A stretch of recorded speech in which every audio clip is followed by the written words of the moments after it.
Hey everybody, it's Michael Fisher with Pocket Now. We're still at IFA, Tony's still behind the camera, and we're still checking out new devices. And this device that I have in my hand is not necessarily new in the news cycle, but it is new to us. We have not yet covered the Nokia Lumia 625, so we thought we would take a quick gander at it and show you what it's all about.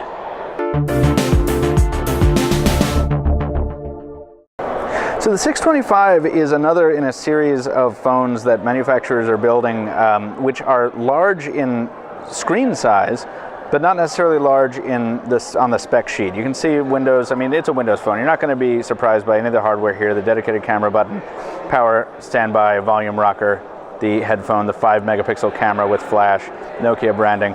But the screen is the big story on this device, and it's not a resolution hound. We were trying to look at the specs before. We didn't get that clear. We'll throw that down in the description. But this is a 4.7-inch screen, and we have not seen a screen size that large on Windows Phone, or at least Windows Phone 8, in a little while. The Samsung ATIV Neo is at 4.77 inches, but with this much real estate, you know, it's not like the new phablet or anything like that, but this is pretty large, and when you pair it with hardware that's pretty wide and which does this nice thing, and I'm not sure if the light is going to let us show it, but the glass just kind of curves down into the body of the device, and it is just nice and pillowy and interesting. And they're doing the same thing they did on the 620, Nokia is, with this kind of semi-translucent backplate.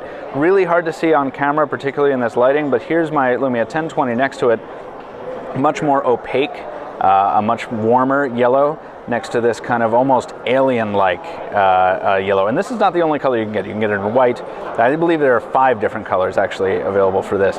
So there's not a whole lot of news here, but it is definitely new to us. It's always interesting to see manufacturers try different form factors, different sizes. And the 625 is something we're going to definitely go out of our way to try and cover in the weeks ahead. We thought we'd give you a quick look at it and share some of our enthusiasm for this kind of interesting, not quite middle of the road, not quite high end, not really mid-range device from the Windows Phone camp. Once again, I'm Michael Fisher with Pocket Now. It's still Tony behind the camera. We still have a whole lot to see on the conclusion of our first day at IFA. Stay tuned for more.